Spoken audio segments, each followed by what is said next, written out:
You know what? I'm tired of being a plesiosaurus. I'm going to be a Futoposaurus. You can't just leave like this. I still need a plesiosaurus. Unless you can find a replacement. Yeah, I don't know of any replacements. I can be your replacement.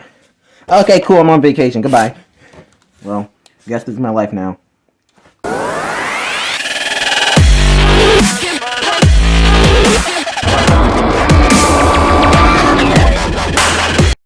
Hello guys, and welcome back to another video, and today we're going to be doing another review, and today we're going to be doing the Epic Evolution Plesiosaurus. So let's jump into this review. First, let's start with the packaging, which we have the Epic Evolution logo right there. Jurassic World logo in the top corner. This is another river biome creature, which I barely can get that into the camera, but maybe I'll show that off later. And here's the back of the box with the other ones, which I just did a review of these ones, so guys, you should go check that out. And yes, we'll jump into the review of actually taking this out. So first I'm going to take some scissors and just cut these wires right here. Which thankfully these figures come out of the packaging relatively easy. And yes, there we go. We got our Plesiosaurus out of the packaging. It's just nice to have a Plesiosaurus with like full articulation. So the neck can go up and down about this far. And then the flippers can all move. They don't go outwards, they just go forwards and backwards.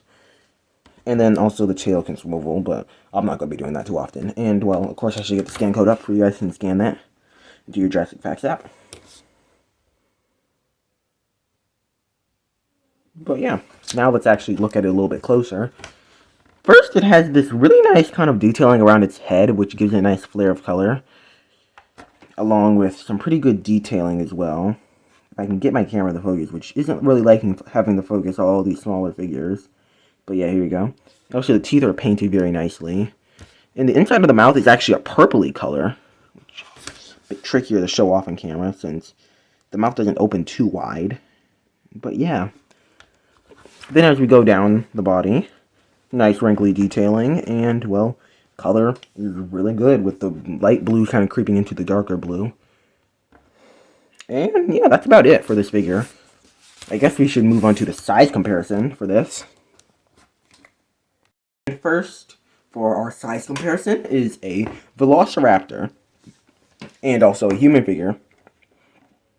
Just for some good size comparison. Next, let's compare it to some other newer figures, which is the Stegosaurus and Eoraptor. So again, go check out this review, but here are these two smaller figures compared to it. And next, here's another one that you should go check out the review for, the Gryphosuchus, which looks pretty good compared to it. Sizable. Now let's compare it to a few of the older figures, which first we can compare it to.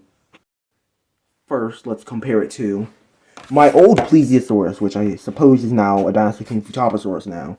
Since I've been meaning to get another Plesiosaurus at some point since I repainted this one, and it doesn't look the best, but yeah, here it is compared to this guy.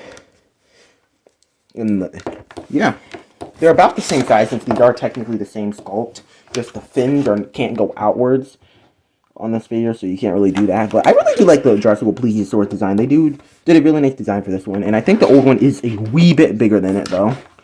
This newer one. I can't quite say that for sure.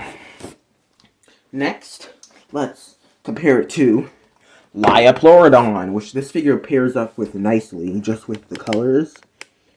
But, again, this is a very nice Plesiosaurus.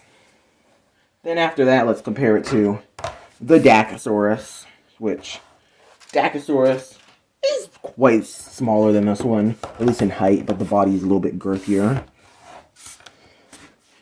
But yeah.